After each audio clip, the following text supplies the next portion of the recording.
일본은 오늘 북한이 발사한 미사일이 일본을 사정권에 둔 중거리 탄도 미사일이라면서 강력 항의했습니다. 중국 정부는 관련국의 신중한 언행을 촉구하면서 대화를 통한 해결을 강조했습니다. 베이징 특파원 연결해 이 소식 알아보겠습니다. 강성우 특파원.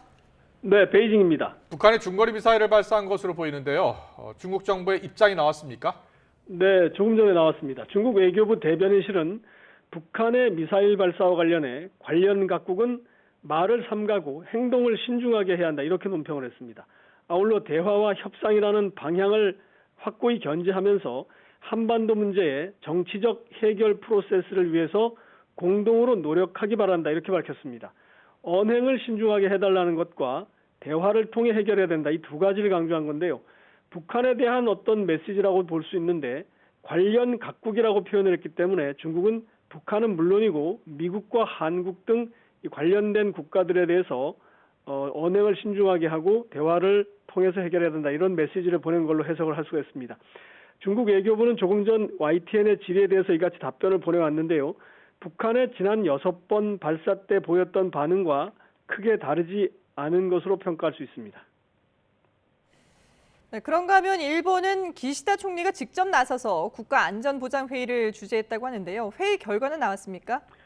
네, 기시다 후미오 총리는 국가안전보장회의가 끝난 뒤 북한의 미사일 발사는 유엔 안보리 결의를 위반한 것이라고 지적했습니다. 교도통신은 이같이 보도를 하면서 기시다 총리가 북한을 강하게 비난하고 강력 항의를 표시했다 이렇게 전했습니다. 앞서 마스노 히로카즈 관방장관은 북한이 쏜 미사일의 최고 고도가 약 2,000km이고 30분 정도 날아서 800km 정도를 비행했다 이렇게 발표를 했습니다. 또 미사일이 동해상의 일본 EEZ 즉 배타적 경제수역 바깥쪽에 낙하한 것으로 추정된다고 덧붙였습니다. 마스노 관방장관은 그러나 북한 탄도미사일의 최고 고도가 2,000km인 점으로 볼 때 중거리 이상의 탄도미사일일 가능성이 있다 이렇게 말했습니다. 교도통신은 이번 미사일은 발사거리를 줄이기 위해서 높은 각도로 쏘아 올리는 이른바 고각 발사가 된 것으로 보인다고 전했습니다. 일본은 오늘 북한의 미사일 발사와 관련해 미국과 북핵 담당 수석 대표 간 전화통화도 했습니다.